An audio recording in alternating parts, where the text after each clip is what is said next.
They fired the janitor while his daughter watched. Said a single dad like him had no right to step onto the executive floor.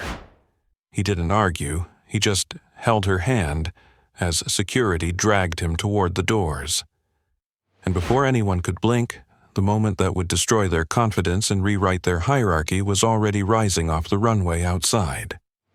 By the way, where are you watching from? Tell me in the comments below. Because this isn't just a firing, it's the moment a corporation tried to break a father who knew far more than they ever imagined. The humiliation didn't begin quietly. It hit the lobby like a public execution masked in corporate politeness. Security guards straightened. Executives slowed their pace. Even the polished marble seemed to lean in as if it wanted to witness the spectacle. Halverson Aerospace was a place where status ran the show, and uniforms like his were meant to blend in, not be noticed. But the CEO noticed him. Marcus Hale had been standing near the executive elevator. His daughter's backpack slung over one shoulder, a mop handle still balanced in the other hand from the shift he'd just completed. He wasn't supposed to be seen here. Not by their rules, not by their hierarchy. He had only come upstairs to sign paperwork for a position he never got. The shift manager told him it wouldn't take more than a minute, and with no babysitter today, Lena quietly tagged along. Then the elevator chimed. Victoria Halverson stepped out like she owned the air around her, because in this building she did. Her investors trailed behind her like shadows. She scanned the space, her gaze slicing straight into Marcus, as if he were graffiti on her glass. "What is a janitor doing on my floor?" she demanded, loud enough for half the lobby to hear. Someone behind her laughed. Another murmured, "Typical." A guard smirked. He lifted a hand, trying to explain, trying to show the signed form, trying to stay calm. She cut him off. "You don't belong here. Badge. Now." He froze for a second, not because of the words, but because of the little hand clinging to his sleeve. Lena's eyes widened at the sudden shift in mood. Her father didn't shout. He didn't crack. He didn't even flinch. Instead, he slowly reached for his badge, knowing exactly what it meant for their rent, their safety, their future. Victoria didn't wait for him to speak. "You're fired, effective immediately." The investors looked entertained. The marketing director exhaled like this was better than morning coffee. Security moved in with mechanical precision. Marcus's badge went dark. Lena squeezed his fingers. He knelt down, zipped her jacket, and whispered something soft only she could hear. Then he rose, nodded once to the guards, and walked out into the cold as if dignity could still be carried in 2 steady footsteps. Outside, the winter air bit into his lungs. He sat with Lena at the edge of the company's private airfield, where he could breathe again. Across the fence, floodlights illuminated the newest pride of Halverson Aerospace, the prototype rescue helicopter preparing for its certification flight. Investors had flown in just to see it rise. The CEO planned to ride the momentum straight into a major expansion announcement. None of that mattered to him. Not right now. His mind swam through numbers. Final paycheck, expired insurance, overdue fees, grocery bills. He felt Lena lean against him, small and tired, unaware of the tidal wave of consequences crashing around them. That was when he felt it. A familiar vibration in the ground. The helicopter's engine spooled up, the tremor traveling through the concrete under their feet. He stiffened. Instinct. Memory. Training he never mentioned anymore. The rotor pitch shifted. Slightly, wrongly, dangerously. He stood slowly, eyes narrowing at the aircraft as it lifted a few feet off the runway. Lena looked up at him, confused by the sudden change in his breathing. Inside the tower, executives crowded the glass. Victoria positioned herself at the center, chin raised, ready to showcase her empire's next triumph. Marcus saw the first wobble, then the second, then the unmistakable oscillation patterns he'd once studied in classified military failures, the kind that didn't forgive mistakes. He moved toward the fence. "Hey," he called to the nearest guard, "your control loop is destabilizing. That aircraft is going into a cascade." The guard didn't even glance at him. "Sir, stay back." The helicopter lurched. Marcus's heart clenched. This wasn't a malfunction. This was a death spiral. He grabbed the fence with both hands, knuckles whitening. "You need to ground it now. Your pilot's losing input authority." Another guard stepped toward him. "Back away." Inside the tower, screams. On the runway, frantic gestures. In the cockpit, a pilot fighting physics. In the sky, a machine built to save lives preparing to take one. Lena tugged his sleeve again, voice trembling. "Daddy?" He looked at her, really looked, then looked at the crippled aircraft clawing at the air. The man they fired 5 minutes ago. The man they mocked in front of his child. The man they dismissed as nothing was the only one who understood exactly how this disaster would end. Unless he did something right now. He took a step, then another. Then he ran, past the guards, past the security line, past the limits of the life he'd been forced into. Every alarm on the airfield shrieked to life. The helicopter tilted toward the building, and the man they humiliated moved straight toward the one place that could still stop it. He sprinted toward the hangar as alarms wailed across the airfield, the wind from the struggling helicopter whipping across the pavement like the sky itself was warning everyone to move. Marcus didn't slow. He didn't look back at He didn't. Guards chasing him or the executives pressed against the tower windows in horrified disbelief. He ran because the descent of that aircraft was accelerating into a pattern he knew too well. A pattern that ended with metal folding, rotors shattering, and lives being erased in seconds. Security shouted behind him. Boots thundered on concrete. A voice crackled over radios ordering him to stop. None of it mattered. The hangar doors were open just enough for him to slip through, and he dove inside, the heavy metal frame scraping the floor behind him as if trying to close on its own. Inside, the air buzzed with panic. Technicians stood around the control console, frozen between making guesses and accepting failure. Red diagnostics flashed across every screen. Telemetry windows blinked warnings faster than they could read them. The pilot's voice came through in rapid, clipped bursts. The sound of someone fighting gravity with nothing left in his hands. Marcus moved straight toward the console. The closest technician stepped in front of him. Hey, you can't be in here." Marcus didn't stop walking. The man grabbed his sleeve. "Sir, this is restricted."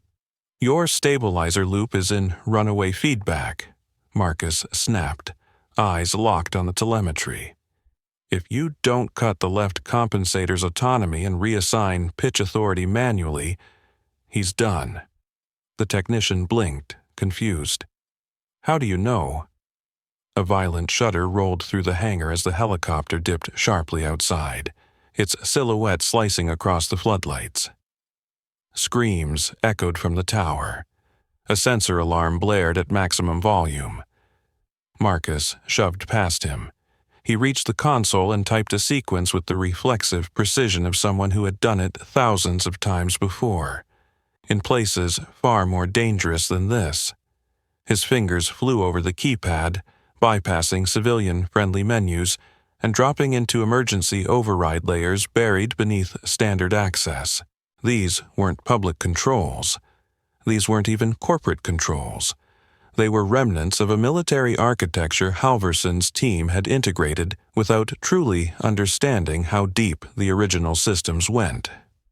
Someone grabbed his arm, but another technician shouted, "Wait, look at the readings. He's stabilizing it." The pitch oscillation slowed. Marginally, barely, but enough to shift the descent from fatal to desperate. Marcus leaned closer to the console, eyes narrowing. Your trim actuators aren't responding.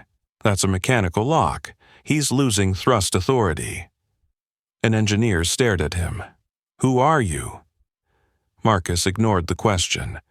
Outside, the helicopter spun, catching the corner of a floodlight beam, revealing the terror on the pilot's face as he fought for control.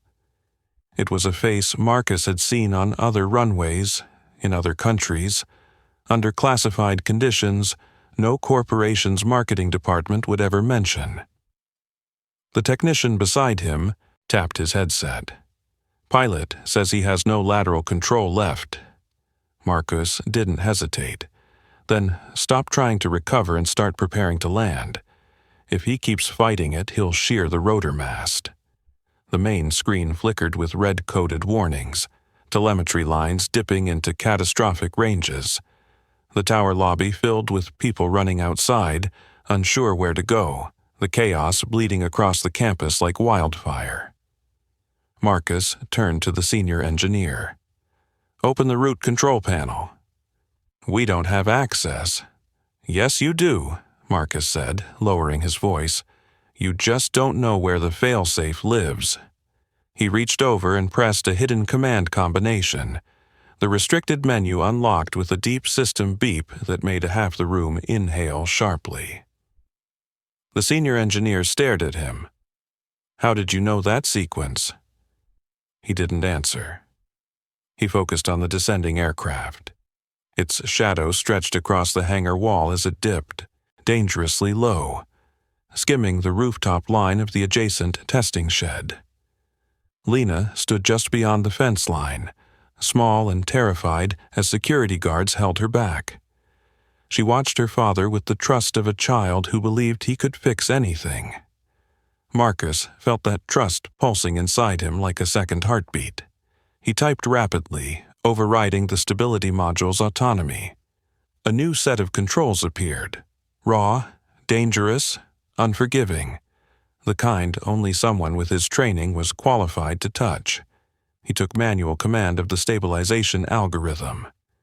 Pilot! A technician yelled into the headset. We're attempting a manual correction. Stand by. Marcus spoke quietly, mostly to himself. Come on, come on. The helicopter jerked once, then again. Marcus adjusted parameters faster than the system could warn him not to. The descent rate slowed. The tail rotor steadied. The craft drifted toward the open section of runway behind the tower, the only safe strip left. Investors spilled out onto the terrace. The CEO shoved her way to the front rail, eyes locked on the impossible sight. The janitor she had just fired bending an aircraft's physics back toward survival. Marcus's hands flew across the console, directing the aircraft into a shallow, brutal landing arc. He forced the system into a mode Halverson engineers didn't even know existed. A deep groan tore through the hangar as the helicopter scraped the runway, bounced once, then slammed down in a shower of sparks. But it stayed upright. It didn't explode. It didn't collapse. It lived. For 3 seconds, the world froze. Then the feedback alarms shut off one by one, and the screen steadied into green-lined survival. Marcus let out one breath, the first since he started running. Behind him, the hangar fell silent. Every technician stared in disbelief. Security guards slowed their approach. Outside, the pilot stumbled from the cockpit, dropping to his knees in shock. And up in the tower, Victoria Halverson watched the man she fired save the very program that kept her company alive. For a long moment, nobody in the hangar moved. The only sound was the ticking cooldown of the helicopter's engine as heat bled into the cold evening air. Marcus stood over the console, chest rising and falling, fingers still hovering above the final commands he'd entered. The technicians stared at him as if he had just returned from a place none of them had ever been. A place where instinct and knowledge fused under pressure and failure wasn't an option. The spell broke when the senior engineer exhaled shakily and whispered, "He actually saved it." Security guards slowed their approach, suddenly unsure of what to do. Just minutes ago, they had orders to remove him. Now, they were standing in front of the only man who had prevented their company's billion-dollar prototype from becoming a crater on the runway. Their radios crackled, but none of them lifted a hand to respond. Marcus stepped back from the console, wiping his palms on the sides of his janitor uniform. His breathing steadied, but the storm inside him didn't. He glanced out the hangar doors toward the runway where the helicopter sat, tilted but intact. Beyond it stood the tower, its entire executive floor pressed against the windows, watching him. He didn't linger on them. He only searched for Lena. She was at the fence, small hands gripping the metal wires, face streaked with tears she hadn't let herself cry until now. Her relief hit him harder than the adrenaline. He raised a hand. She did the same. Then movement above caught his attention. Victoria Halverson was already leaving the executive terrace, motioning sharply for someone to bring her downstairs. That expression, the cold calculation mixed with disbelief, told Marcus everything. She wasn't grateful, not yet. She was shaken. And in her world, being shaken wasn't acceptable. Inside the hangar, the senior engineer finally found his voice. How did you know those overrides? Those commands aren't in any manual." Marcus didn't answer, not because he wanted to keep secrets, but because explaining would open doors he'd closed on purpose. Doors covered in dust and classified ink. Doors that led back to days he'd left behind for the sake of his daughter. Instead, he nodded toward the hangar exit. "Your pilot needs medical evaluation. He's in shock." The engineer blinked, as if the reminder snapped him back to reality. "Right, yes, get medics out there now."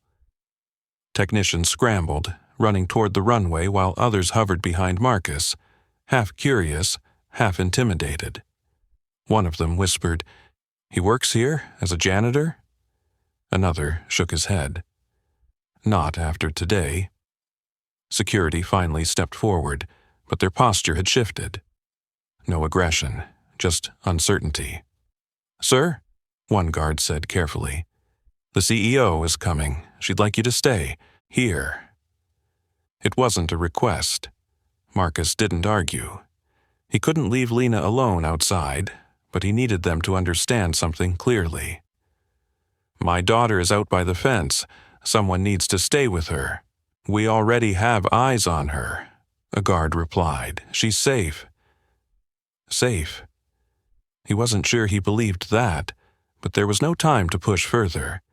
The CEO's heels were already echoing down the corridor outside the hangar, each step sharper than the last.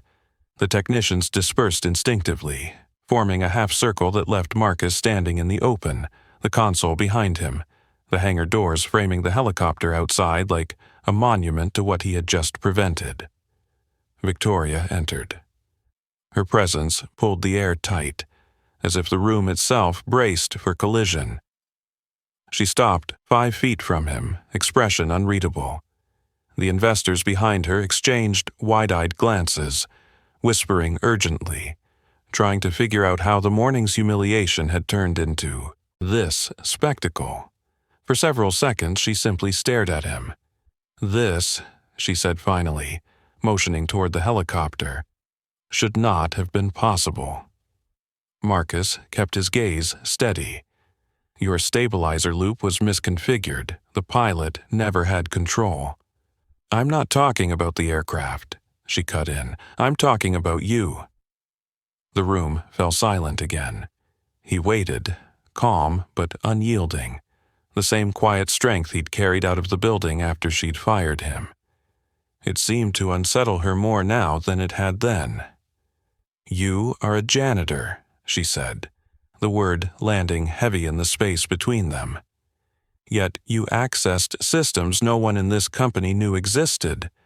He offered no reaction. Her tone sharpened. Where did you learn those commands? The victory strategy required public exposure, not a confession, but a confrontation that revealed the contrast between what she believed and what reality forced her to see. He didn't give her anything more than the truth she could handle. I learned them a long time ago, he said, in a different life. Her jaw tightened. It wasn't the answer she wanted, and the uncertainty gnawed at her authority in front of the growing audience. Someone murmured, "He saved the entire project," and she shot them a glare sharp enough to silence a room. Before she could speak again, another alarm pinged. A telemetry update confirming the system corrections Marcus made had preserved the data from the flight, meaning the prototype's survival was not just physical, but financial. The investors brightened. The technicians exchanged relieved smiles. The pilot, still kneeling beside the aircraft, raised a shaky thumbs up toward the tower. But the CEO didn't look relieved. She looked cornered. She stepped closer, lowering her voice. "You are not walking away from this." Marcus held her gaze. He wasn't afraid, not anymore. "I wasn't planning to." She blinked, thrown off, balance for the first time. Behind them, footsteps approached. The medics, the head engineer, security and executives converging in a messy wave of witnesses. The stage was forming. The exposure was beginning. Victoria realized it too. The man she humiliated now stood in the center of her crisis, and everyone could see it. She straightened her shoulders. "We're moving to the boardroom, all of us," investors murmured. Engineers nodded.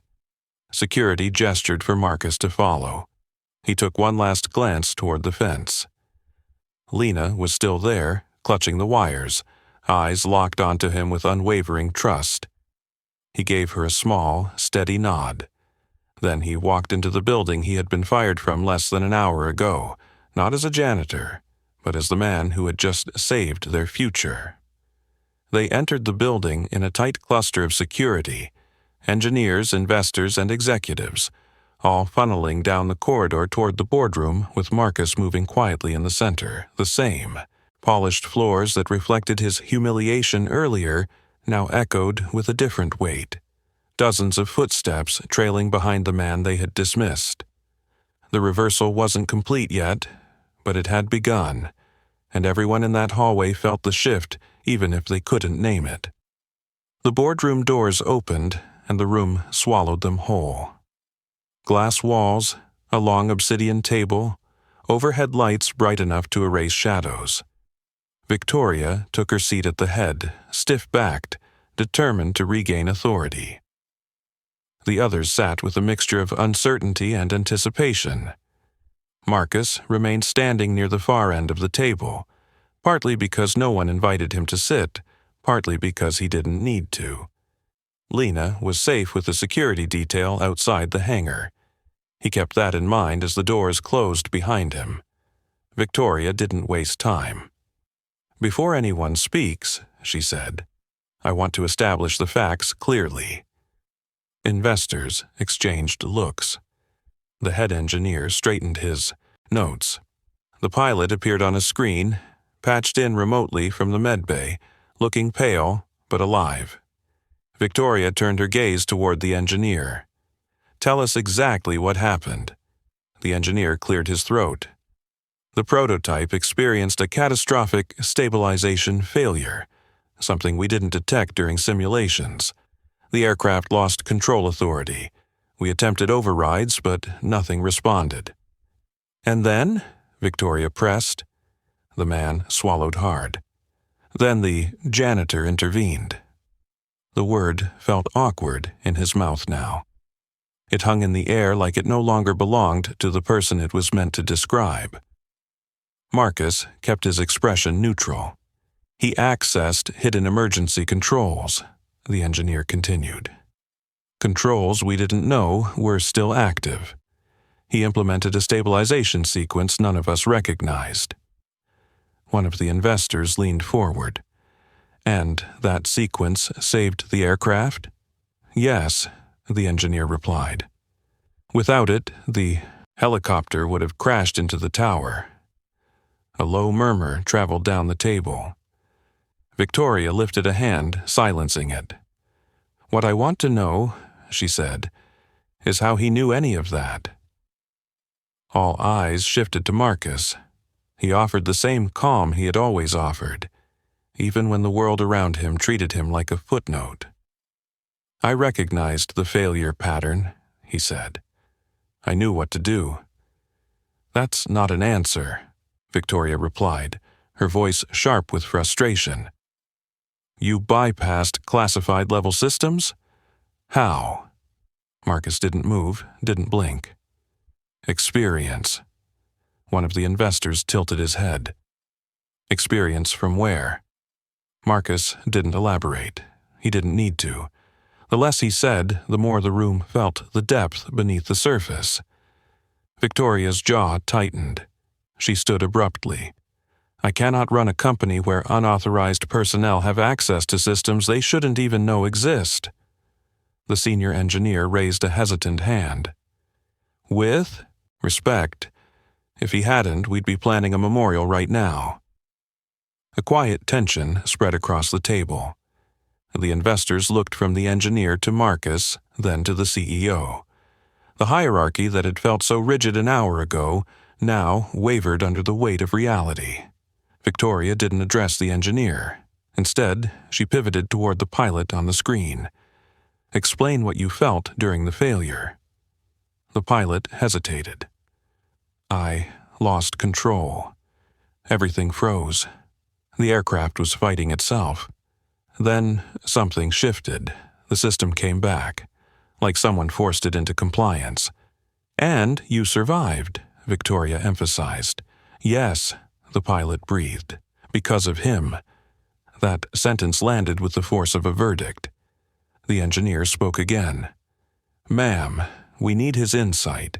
If this failure is tied to the underlying architecture, we're flying blind. One of the more influential investors leaned back, fingers tapping the table. I'd like to hear his background. Victoria stiffened. We don't know if he even has clearance. He clearly has something, another investor said. And frankly, after the stunt you pulled in the lobby today, I'm more inclined to listen to him than to your assessment. The temperature in the room shifted. For the first time, the balance of power tipped toward Marcus in full view of witnesses. Exactly what the victory strategy demanded. Victoria inhaled slowly, forcing her voice steady. Fine, she said. Mr. Hale, what is your prior experience with advanced rotorcraft? Marcus looked around the table, at the investors waiting to understand, the engineers piecing together what they had missed, the CEO desperate to regain control, and the pilot whose life had hung on those commands. He didn't give them everything. He gave them just enough. I was an Air Force flight systems engineer, he said, assigned to experimental rotorcraft projects. I helped design emergency stabilization protocols for high-risk aircraft. A ripple of shock moved down the table. Victoria blinked. You were military. Classified divisions, he confirmed. I left when my daughter was born. I needed stability more than deployments. The engineers exchanged wide-eyed glances. One whispered to another, That explains everything. Another murmured, Those commands, they were military legacy structures. The investors leaned forward, energized. You could have prevented this failure before it happened, one said. Possibly, Marcus replied, if I'd been allowed anywhere near the technical team. That statement wasn't accusatory, it wasn't emotional, it was simply true. And truth, spoken plainly, struck harder than indignation ever could. Victoria felt the hit. Her jaw tightened again, but she didn't snap back. She couldn't. Not here. Not while the boardroom watched her leadership fracture under pressure. She forced a breath through her nose.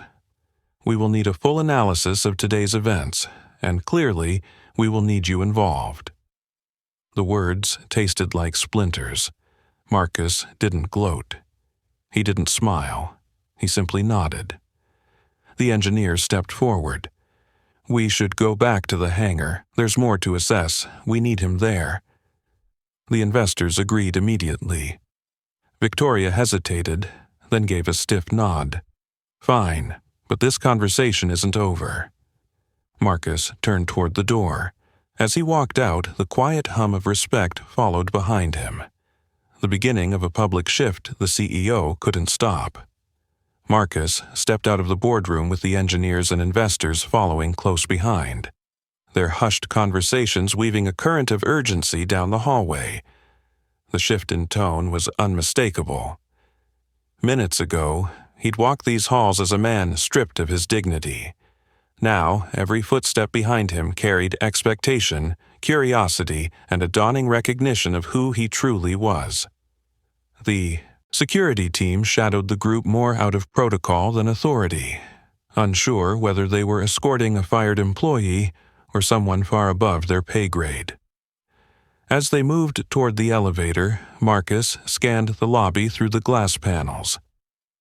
Lena was still outside near the hangar, wrapped in a warm jacket one of the guards must have given her.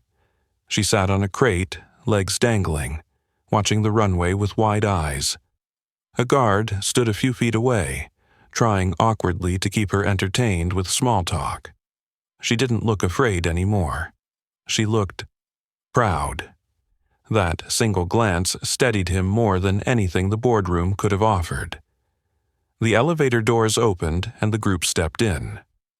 No one spoke during the descent. The silent weight of what almost happened, and what still needed to be uncovered, pressed on all of them. When the doors opened again, the group spilled out into the corridor leading toward the hangar. Alarms had stopped. Emergency lights dimmed to standby. Technicians moved briskly between stations, some carrying reports, others staring at screens with lingering shock still etched across their faces. The head engineer met Marcus at the entrance. We isolated the logs from the final 90 seconds, he said, but you need to see this yourself. Marcus followed him deeper into the hangar. The helicopter sat 20 yards away, battered but upright, surrounded by teams analyzing its frame and systems. The scraped metal along the skids and tail boom told the story clearly. The aircraft survived by inches, saved only by the last-second sequence he had forced into the control system. The engineer handed him a tablet. Telemetry lines scrolled across the screen, unstable at first, then sharply corrected the moment Marcus initiated the override. This shouldn't have happened, the engineer muttered. The stabilizer loop was supposed to be locked into the updated civilian architecture, but somehow the system reverted to the military predecessor. We didn't know that underlying framework still existed. Marcus nodded slowly. It wasn't removed, just layered over. You knew that, the engineer realized. I helped design the original layer, Marcus replied. We built redundancy into the system. Quietly, the kind that saved pilots when everything else failed. The engineer exhaled. Which is exactly what happened tonight. Investors gathered around, listening intently without interrupting. Their interest was no longer casual, it was strategic. A technician approached with a data pad. Sir, he corrected himself, suddenly unsure how to address Marcus. We found something else in the logs. Marcus took the pad. Additional data appeared. Unapproved patches applied in the last 24 hours that conflicted with the stabilizer firmware. He frowned. Who pushed these changes? The technician shook his head. We're still checking. The patches were routed through a masked local access point. A masked point inside a corporate hangar was never an accident. One of the investors leaned closer, lowering his voice. "Are you suggesting sabotage?" Marcus didn't answer immediately. He scrolled through the logs, scanning for identifiers, timestamps, anything that would expose the source. He didn't see sabotage yet, but he saw negligence. Dangerous negligence. It could be an unauthorized update, Marcus said, or someone bypassing safety protocols to meet a deadline. A heavy silence fell. Investors exchanged glances. Engineers shifted uncomfortably. Victoria's earlier confidence felt suddenly hollow in the face of what they were beginning to uncover. The senior engineer cleared his throat. "If this was negligence, we need a full audit." "We will," Marcus said, "but right now, focus on stabilizing the aircraft for analysis. Don't touch the autopilot module until I review it." He didn't raise his voice. He didn't assert authority, yet the room moved the moment he spoke. Technicians nodding, engineers stepping into motion, investors leaning in like they were watching the rightful lead take control. This was the beginning of the victory strategy in motion, public competence overshadowing corporate arrogance. Marcus walked toward the helicopter, the smell of scorched metal rising with each step. He placed a hand on the damaged fuselage, feeling the warmth still trapped inside the frame. Memories he tried to bury. Desert sun, emergency landings, static-filled radio calls washed over him, but he kept them contained. He crouched beneath the nose, inspecting the stabilizer housing. The external wear told one story.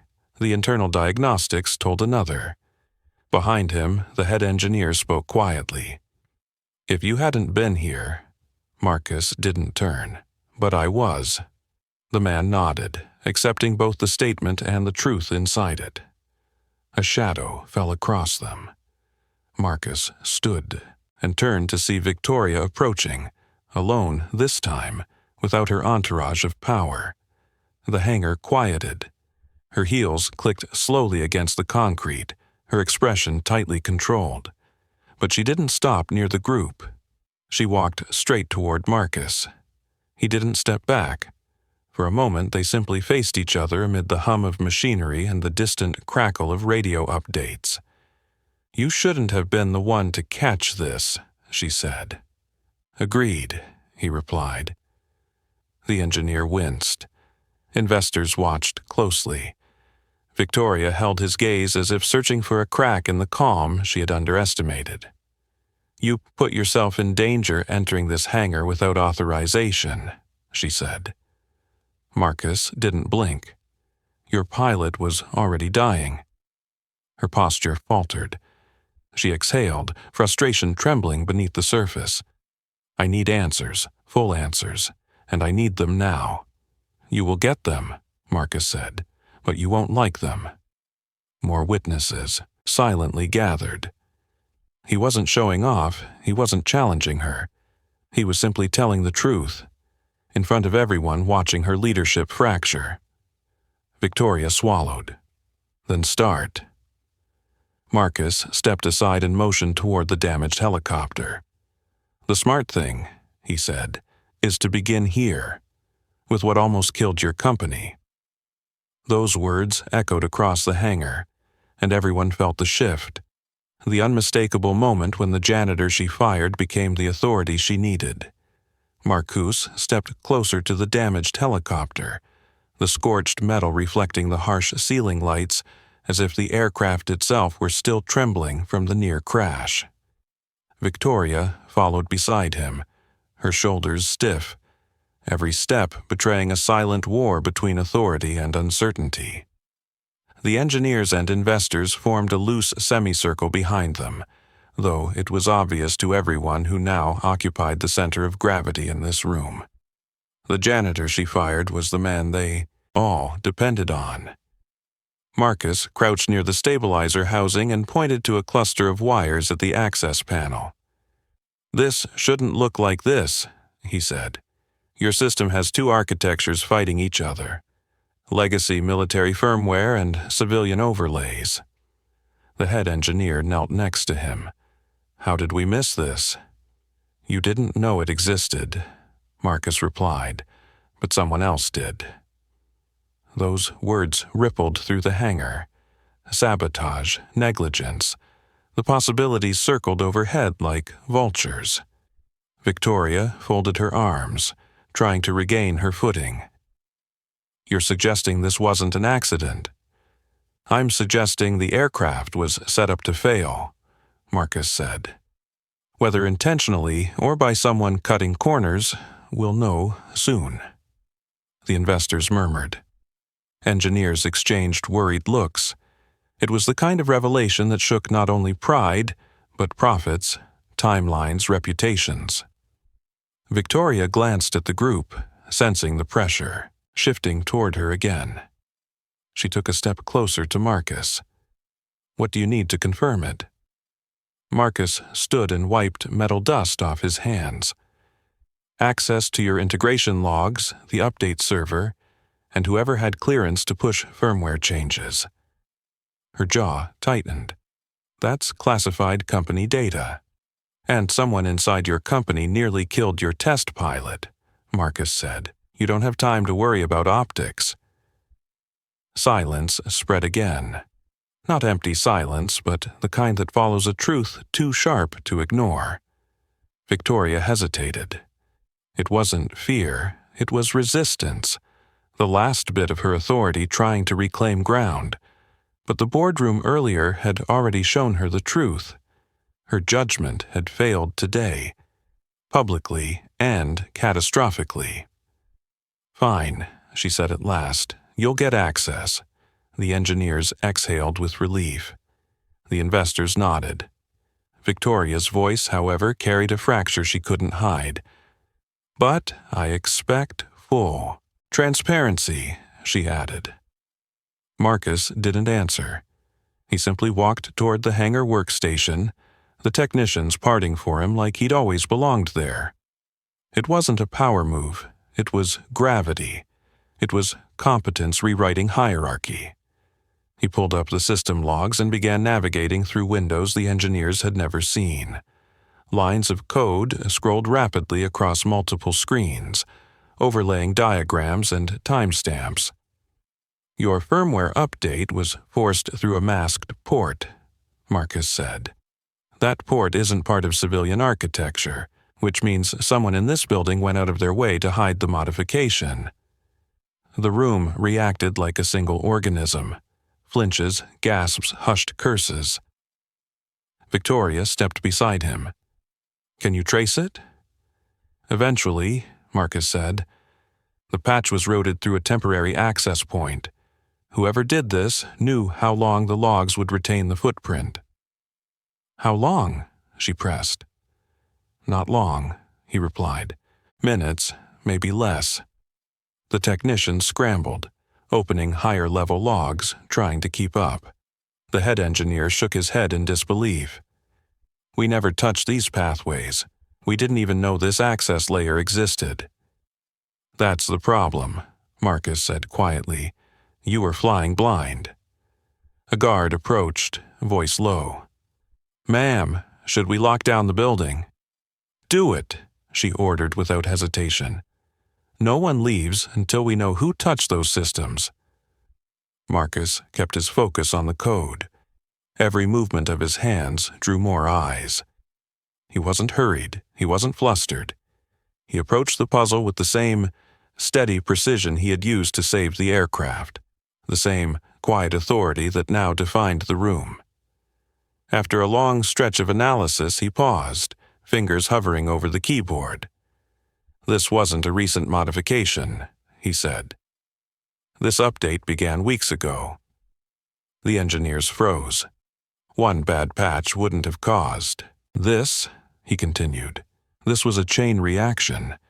Someone has been tampering with your prototype since the start. The head engineer stepped back, pale. We thought the small glitches were just calibration issues. They weren't, Marcus said. You were watching a system fall apart one piece at a time. Victoria rubbed her forehead as the weight of the revelation hit her. She looked at Marcus again, this time without hostility, only a quiet, growing fear of how deep this failure might reach. "Who benefits from this?" she whispered. Marcus didn't look away from the screen.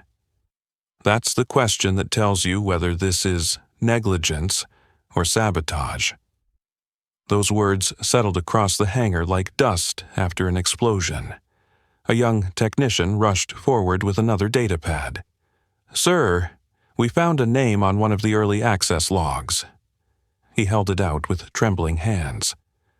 Marcus scanned it. The name wasn't familiar to him, but it was familiar to everyone else. Victoria went still. "He had access to the project?" she said, stunned. The engineer nodded. "Yes, temporary clearance. He worked under a subcontractor during the software integration phase." Marcus lifted his eyes.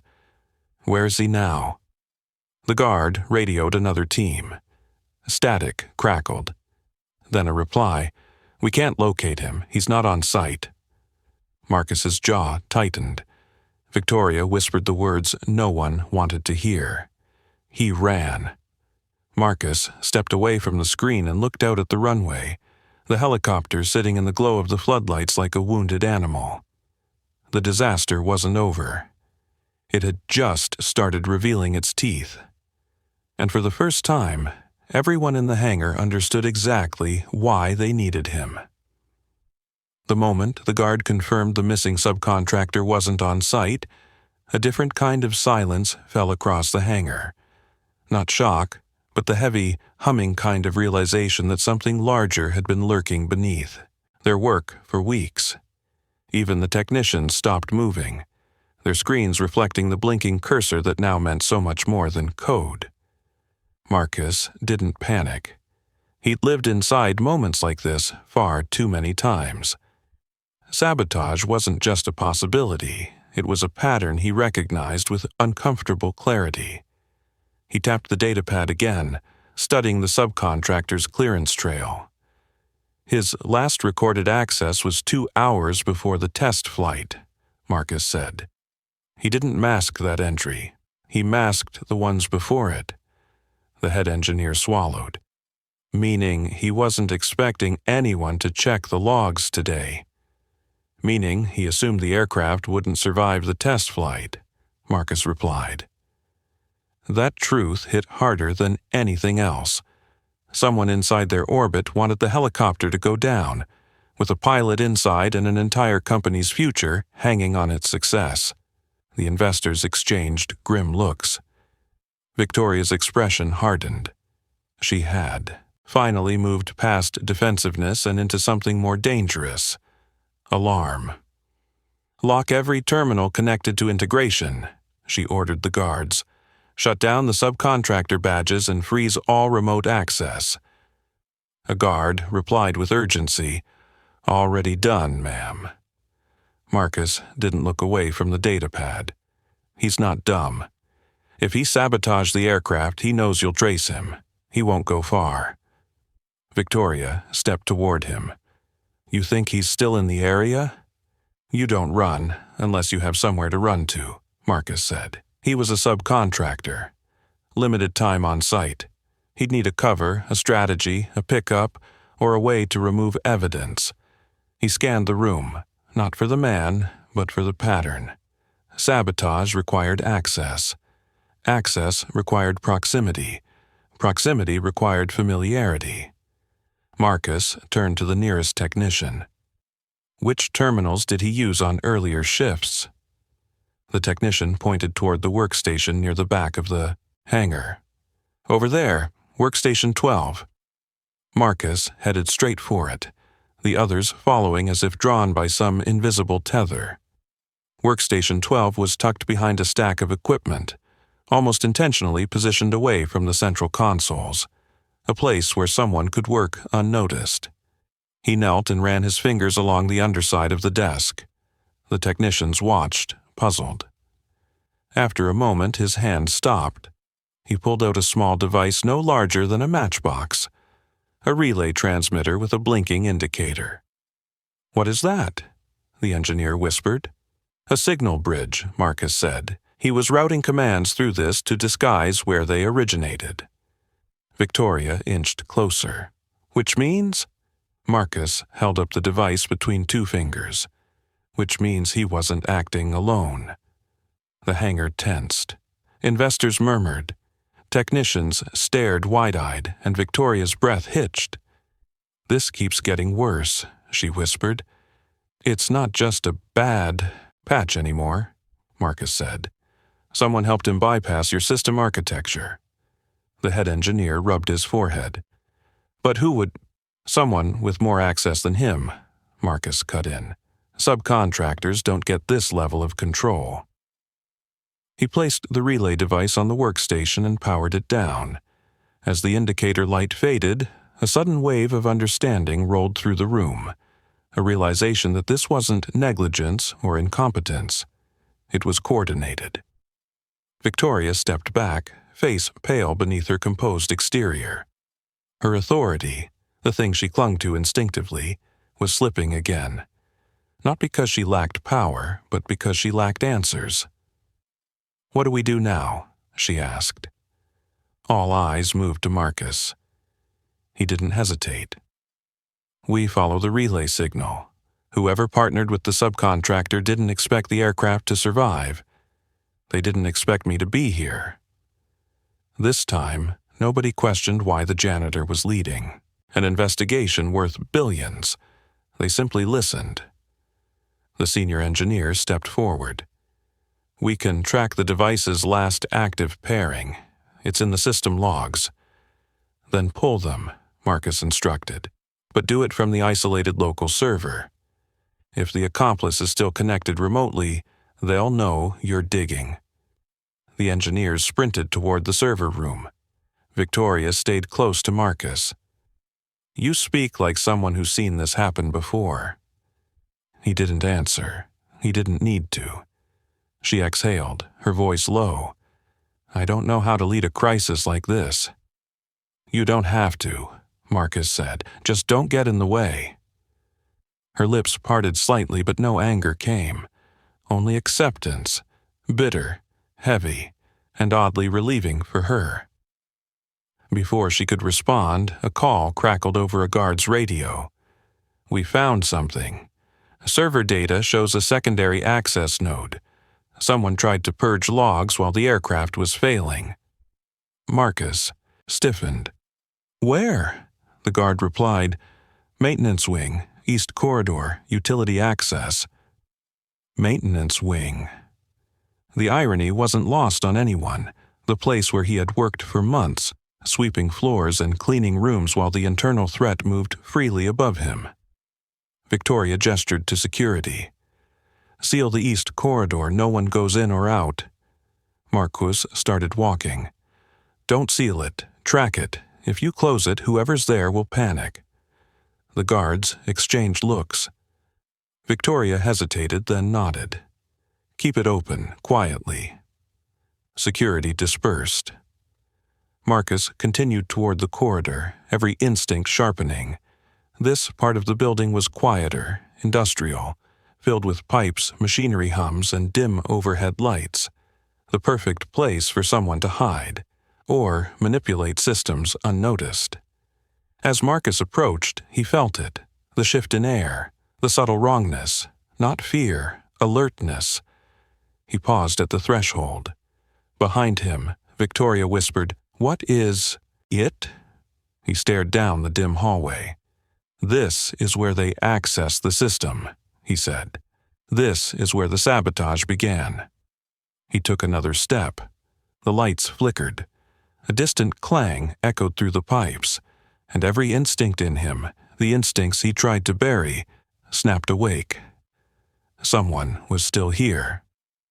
Marcus stepped into the dim maintenance corridor, the air shifting from the open, humming hangar into something heavier and stiller. The pipes overhead pulsed with warm pressure, and the fluorescent lights flickered in a slow, irregular rhythm, as if reacting to the tension coiled through the building. Victoria stood behind him with 2 guards, all 3 watching the shadows ahead with a mixture of fear and expectation. He raised a hand. "Stay here." Victoria blinked. "You're not going in alone." "I'm not fighting anyone," Marcus said, voice steady. "I just need to see what they touched." She hesitated, then gave a single tight nod. "Fine, but we're right behind you." He moved forward, steps soft, awareness sharpened. The corridor was narrow, lined with old electrical closets and access panels that only maintenance staff ever bothered with. This was the forgotten part of the building, the place where no executive ever came, where no investor ever walked, and where someone could work in silence for hours without being noticed. It made perfect sense. It was exactly the kind of space a saboteur would choose. Halfway down, Marcus knelt near an open service panel. Tools were scattered inside, placed with care rather than chaos. Whoever had been here wasn't panicked. They were prepared. He brushed a thumb over the dust. "Fresh." One guard stepped forward. "You think he's still here?" Marcus glanced at the dust on the floor, disturbed in a very specific pattern. "No, but someone left in a hurry." He followed the footprints further down the hall until they stopped beside a locked utility door. A faint noise hummed behind it, not mechanical, not electrical, something like the fading echo of a cooling processor. He reached for the handle. Locked. Marcus pressed his ear to the metal. Nothing now, completely still. He motioned for the guard. "Key card." The guard swiped, and the lock clicked. Marcus opened the door slowly. Inside was a tiny utility room lit by a single bulb. Shelves lined the walls, stacked with spare junction parts, wiring kits, and cleaning supplies. But in the middle sat something that absolutely did not belong here. A portable workstation, hastily unplugged and powered down, with multiple cables running into the wall's access conduit. Victoria's breath caught behind him. "What is that?" "A bridge system," Marcus said. He was using this to inject software patches directly into the aircraft's internal architecture. The head guard stepped inside. "Why hide it here?" "Because no one checks this room," Marcus replied. "Not unless something breaks." He crouched next to the workstation. The casing was scratched, the ports were warm. And then he noticed something else, a faint indentation in the dust near the keyboard. A mark shaped like a thumbprint. He touched it gently. "It's still warm," he whispered, which meant the saboteur had been here only minutes before. Marcus stood, scanning the shelves and floor again. He took the primary drive. Whatever he used to mask the logs, he kept it. Victoria stepped closer, her expression sharpening. What would he need it for? "To erase every trace of his involvement," Marcus said, "and possibly to hurt the company again." Her jaw clenched. "He won't get away with this." Marcus studied her for a beat. The fear was still there, buried beneath control, but something else had emerged. Responsibility. For the first time, she wasn't reacting from ego. She was reacting from understanding. He stepped past her and back into the corridor. Let's see where he went next. As they walked, the hallway widened to a larger mechanical space where the air vibrated with the low hum of the building's infrastructure. Pipes hissed. Vents rattled. It reminded Marcus of nights on air bases where the mechanical world never slept. A technician rushed toward them. "We traced the second access node." Victoria turned sharply. "Where?" "South Wing server room," the technician said, and his voice dropped. "There was an attempt to wipe system backups." Victoria's face drained of color. Data integrity meant everything for certification. If the backups were corrupted, the entire program could collapse. Marcus didn't hesitate. "Take us there," The technician led them through a maze of hallways until they reached the south wing. The door to the server room hung slightly open. Marcus stepped in first.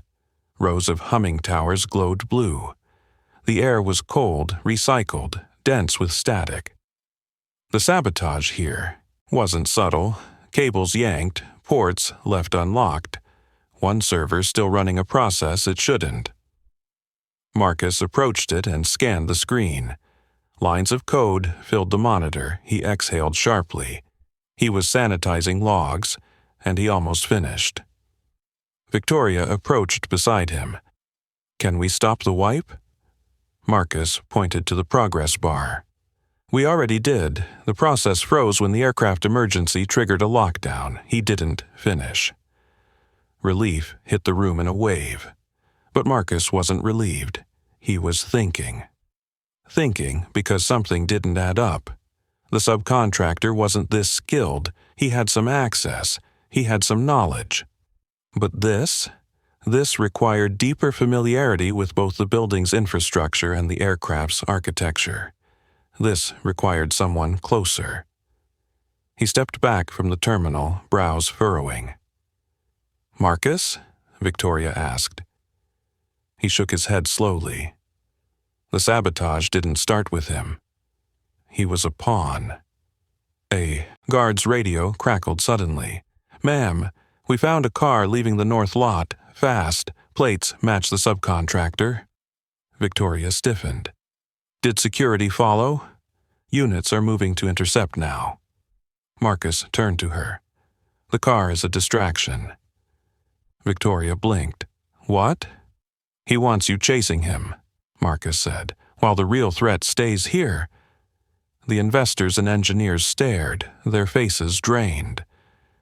Victoria swallowed. "Then who?" Before she could finish, a shadow moved at the far end of the server room. A figure stepped back into the light, and Marcus felt the shift immediately, the kind of shift that happens right before everything breaks open. The figure at the far end of the server room did not run, did not flinch, did not even pretend to be surprised they'd been discovered. Instead, they stepped forward with the calm confidence of someone who believed they still held the upper hand. The dim blue of the servers cast cold shadows across their face, a face Marcus recognized instantly. Not from personal interaction, from patterns, from access trails, from the quiet knowledge of who had the authority the subcontractor didn't. The head integration engineer, Damon Price, the same man the team kept praising as their most efficient technician, the one who always stayed late, the one with full access to every layer of the aircraft's software architecture, the one who never spoke much but always seemed to know more than everyone else in the room. Damon closed the cabinet door behind him with slow precision. "I was wondering when you'd put it together," he said, voice steady, almost bored. "You're quicker than the rest." Victoria's breath caught. "Damon, what are you doing?" Marcus didn't look away from him. Covering his tracks, he knew sending the subcontractor out in a decoy car would buy him minutes. Damon smiled faintly. A smart man. Victoria took a step forward, anger bleeding through her shock. "You've been with us for 3 years. You built half our integration pipeline. And that," Damon said calmly, "is exactly why I knew how to break it." Guards moved, hands near holsters, but Marcus lifted a hand subtly. Not to protect Damon, but because sudden escalation in a room full of vulnerable hardware was the worst possible move. Damon's confidence wasn't an accident. He wouldn't stand here unless he believed he still had leverage. Marcus kept his voice even. "You sabotaged the stabilizer loop. Why?" Damon tilted his head. "Because this project isn't yours to complete. Because your board didn't listen. Because you cut corners, ignored warnings, and expected miracles for half the funding." Victoria's jaw clenched. "So, you decided to destroy it?" No, Damon said, shaking his head. I decided to make sure the company paid for its arrogance. He pointed at her, then at the investors, then at the engineers behind them. And you did pay, he added. Almost. Marcus stepped closer, eyes narrowing. You wanted the helicopter to crash. I wanted the program to collapse, Damon corrected. The crash would have done it faster, but your little intervention complicated things.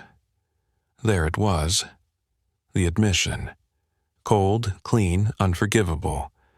Victoria stared at Damon like she was seeing him for the first time, not the quiet, reliable engineer, but the man who nearly destroyed her company with a keyboard and a grudge.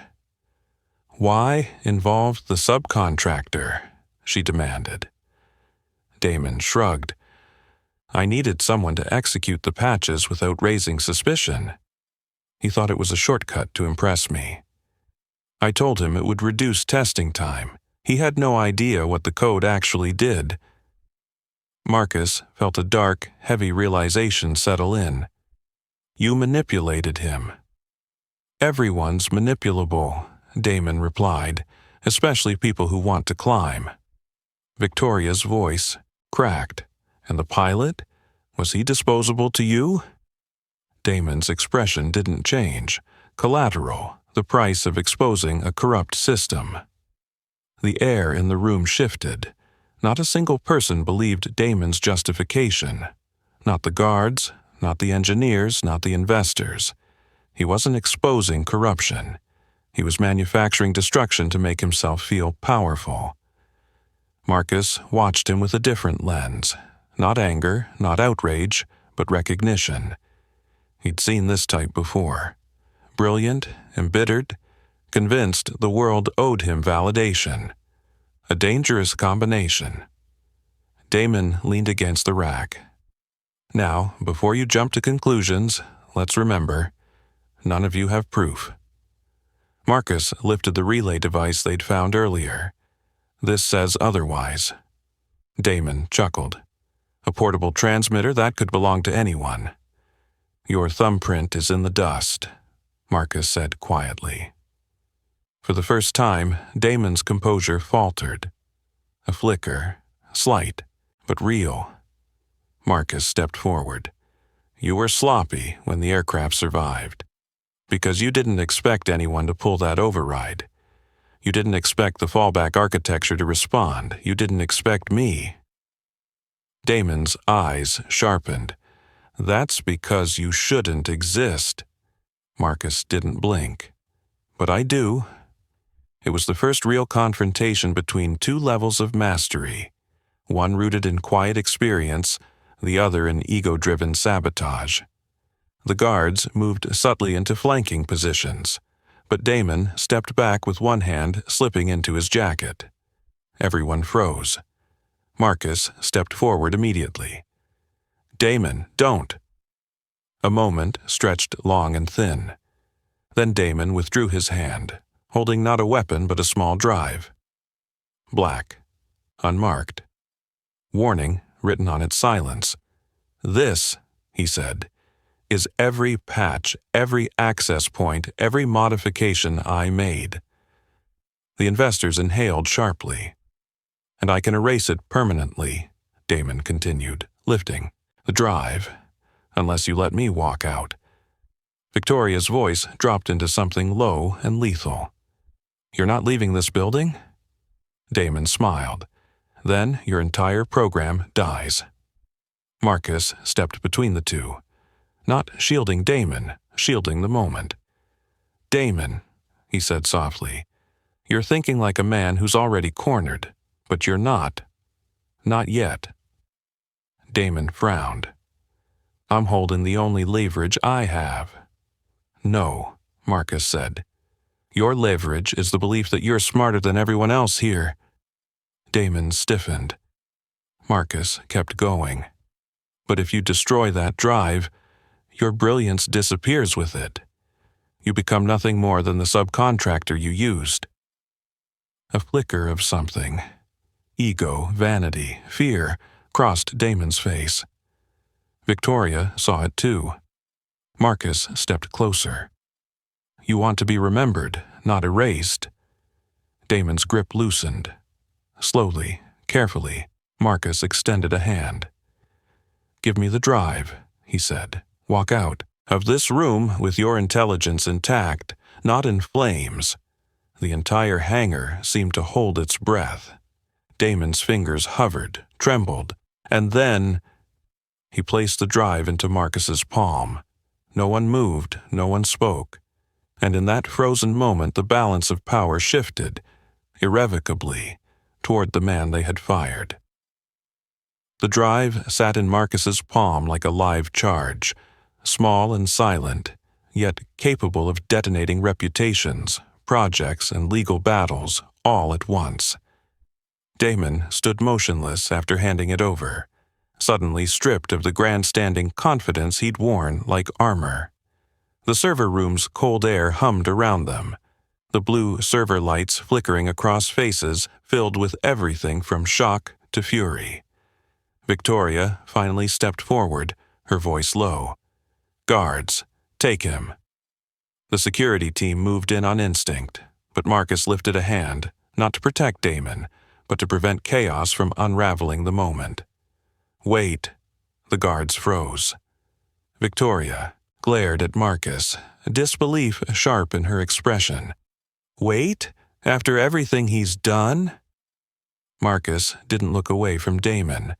"If you arrest him now, without securing the entire chain of evidence, he'll claim coercion and throw this case into legal limbo, and he'll win." Damon's lips twitched, a ghost of a smirk he was no longer brave enough to fully wear. Marcus stepped closer, lowering his voice. "You think this drive is your protection. It's not. It's your confession. You just handed me proof willingly." The smirk disappeared. Investors murmured in agreement. The senior engineer nodded, pale but resolute. Victoria's jaw unclenched slightly as she realized Marcus was right. The victory strategy needed public exposure, not a flawed arrest. Marcus turned the drive in his fingers. "We need to verify the data, confirm the access patterns, match them to Damon's credentials and timestamps." "And then," Victoria demanded, "then we make it undeniable," Marcus said, "not just to us, but to the board, the regulators, and anyone who'll try to spin this into corporate sabotage mythology." Victoria swallowed, the weight of the moment pressing down. "Fine, do it." The engineers moved fast. Workstations were activated, screens lit up. The drive was connected, and a cascade of encrypted files exploded across the monitor. Damon finally shifted, the reality settling in his posture, his breath, his stillness. He was caught, not by a corporation, but by a man he underestimated. Marcus leaned over the console, decrypting the drive with a familiarity that told the room exactly who he used to be. Lines of code flashed, branching into diagrams, patch logs, and masked access points. One engineer whispered, "It's all here. He kept everything." The head engineer nodded. "This proves intent, layer modifications, targeted suppression. He built the failure step by step." Victoria steadied herself on the edge of the table. Her voice wavered for the first time in front of her staff. "You were trying to collapse the entire company." Damon didn't answer. Silence became his last defense. Marcus scrolled further. "There's more." A new file appeared, a message log, private, hidden beneath the code. Victoria stepped forward. "What is that?" Marcus opened it. The engineers gasped. Investors stepped closer. Victoria covered her mouth.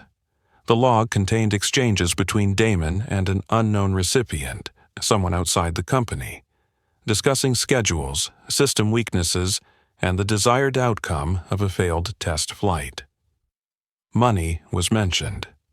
Leverage, pressure, a threat disguised as partnership. This wasn't just sabotage. This was corporate espionage. Victoria's voice cracked.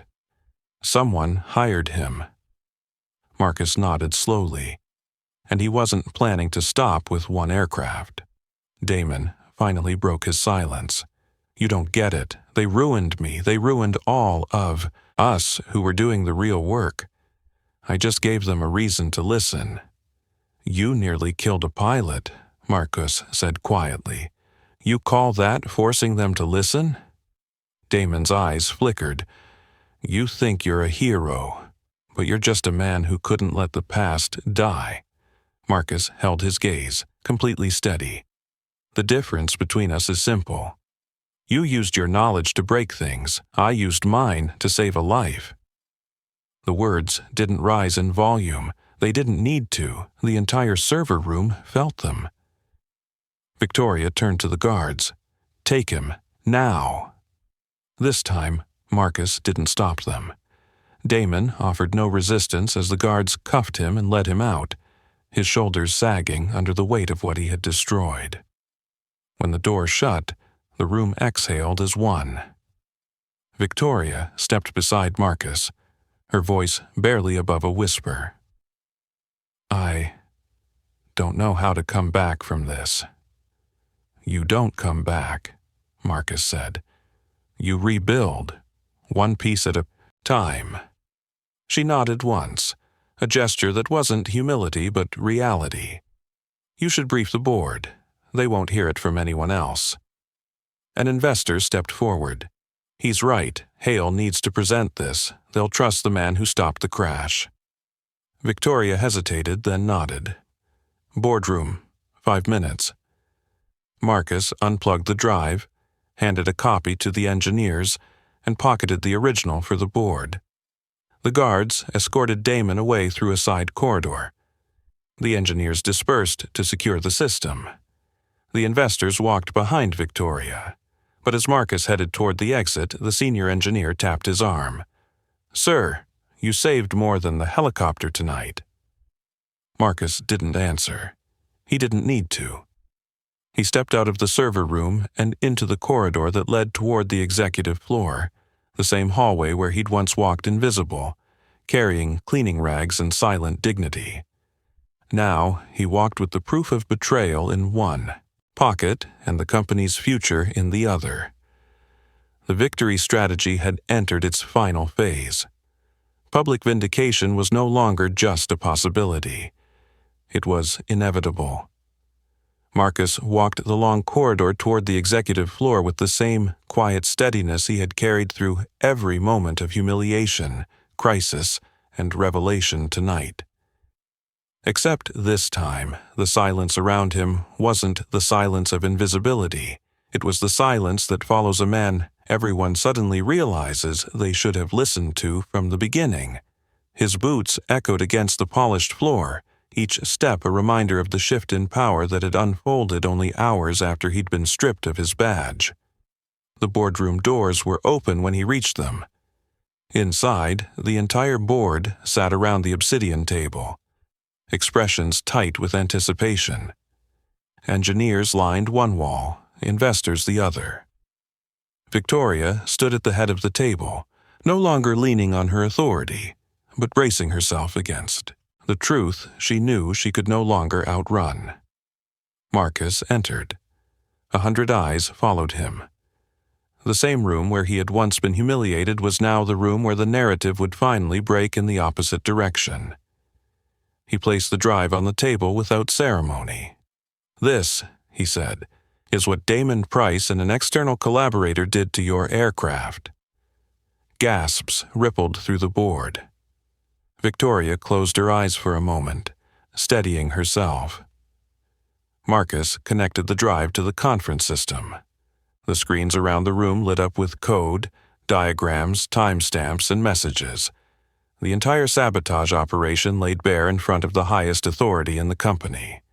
He didn't raise his voice. He didn't perform. He simply walked them through the truth. The stabilizer loop failure wasn't random. These patches were inserted deliberately over several weeks. He pointed to a section of code. The subcontractor implemented them. Damon orchestrated them.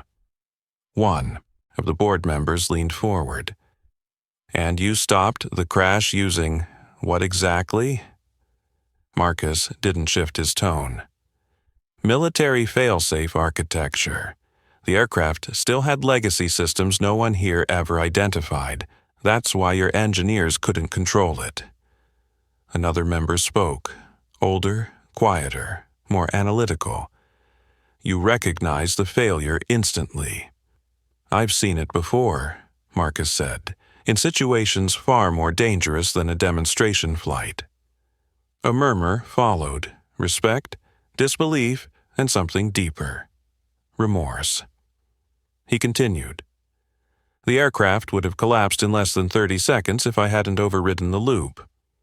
Victoria looked at the board, her voice hollow but honest. I fired him today, in front of staff, because I believed he was in a place he didn't belong. A few executives shifted awkwardly, recalling the scene. Marcus didn't address it. He wasn't here for apologies.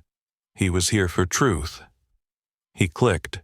Another file, the message exchange between Damon and the unknown outsider.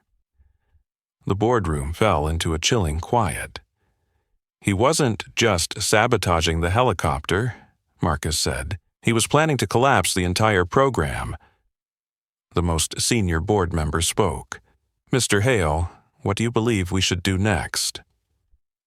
It was the question Marcus had expected, the moment the victory strategy demanded. Public exposure climaxed here.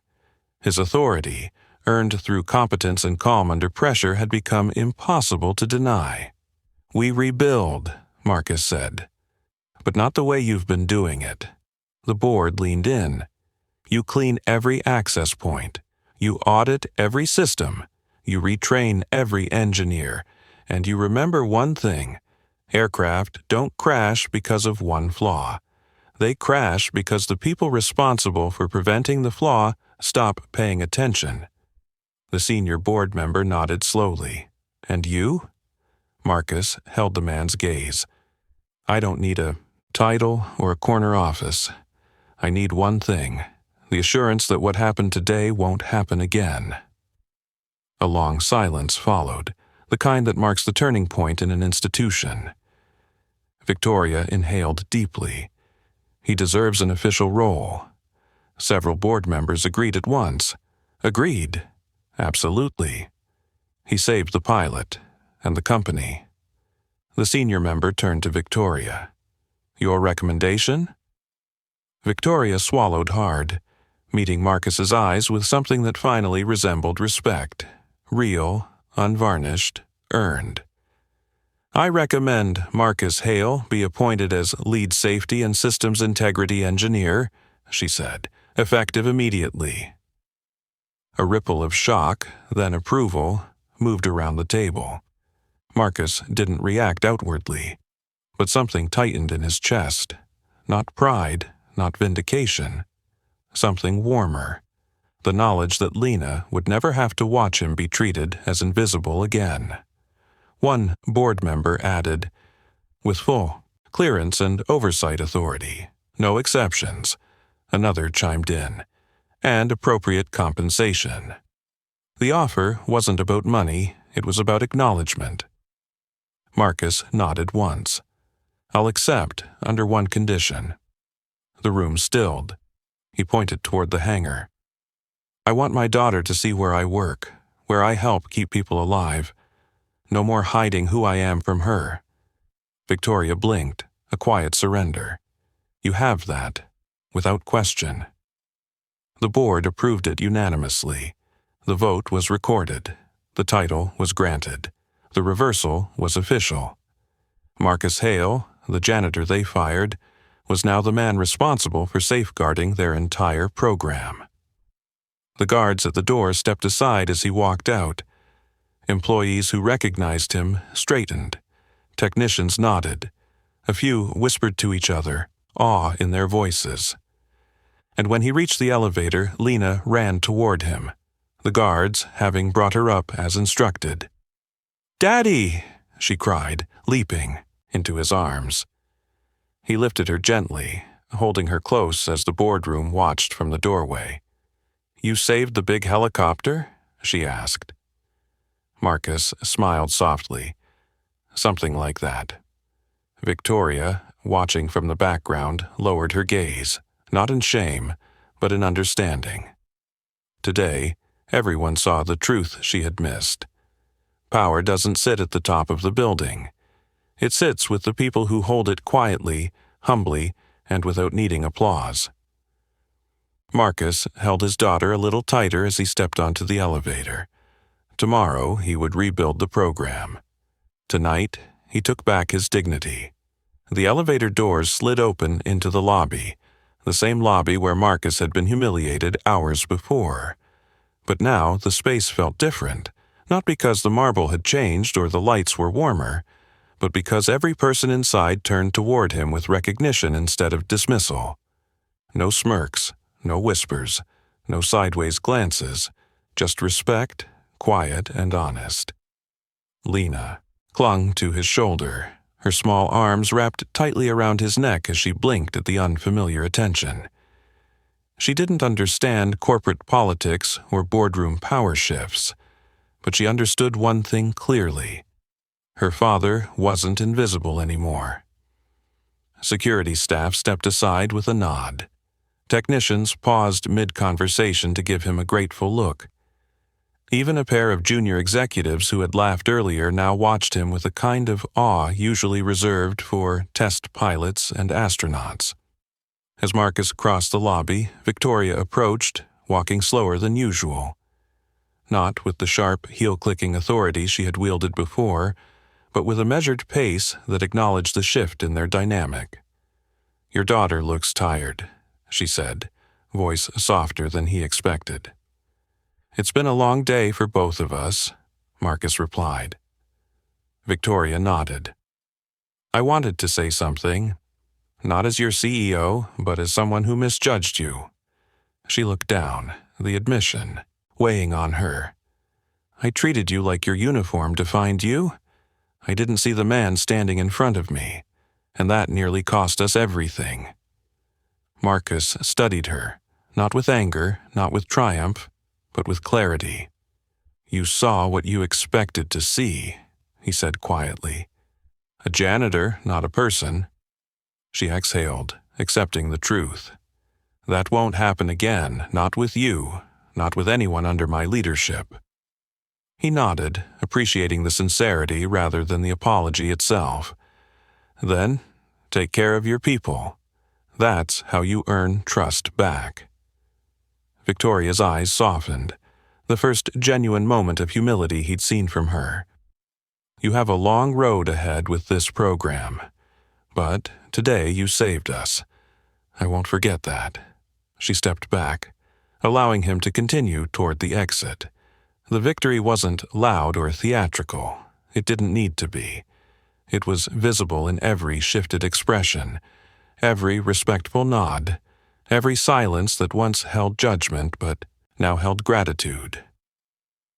As Marcus pushed open the glass doors, cold night air rushed in.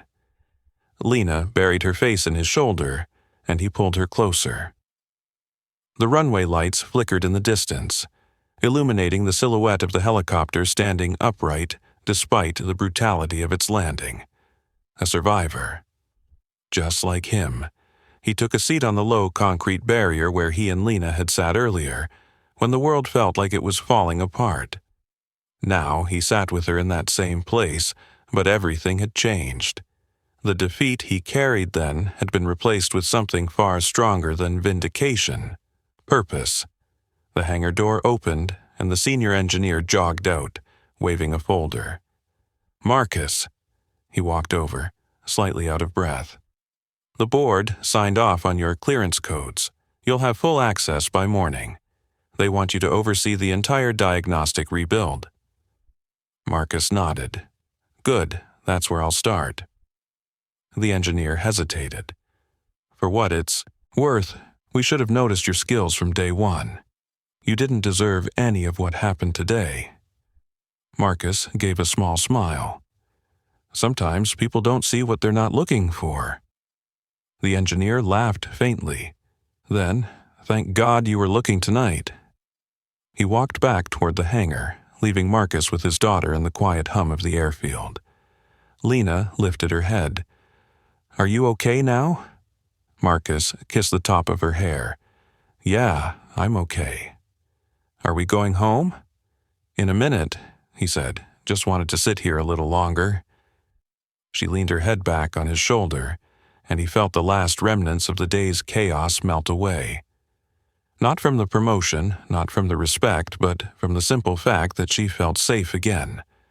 Tomorrow would bring briefings, audits, interrogations, and the slow process of rebuilding trust in a program held together by his steady hands. But tonight was quiet, honest, clean. A second chance, not just for him, but for the entire company. He stood slowly, holding Lena close, and walked toward the parking lot. Each step forward carried the promise of a better future. One he had earned, one he had fought for without shouting, without boasting, without bending. A single father, a forgotten engineer, a man who refused to break. And the building that once dismissed him now depended on him to stand. Before he reached the car, he turned once more to the tower, tall, bright, towering over the runway. It no longer felt like an enemy. It felt like a place he would change from the inside. He opened the car door, buckled Lena in, and whispered, "It's time to go home." Because tomorrow, the real work began. Subscribe and don't miss our next story. Trust me, you'll feel it. And tell me in the comments, what injustice should we tackle next?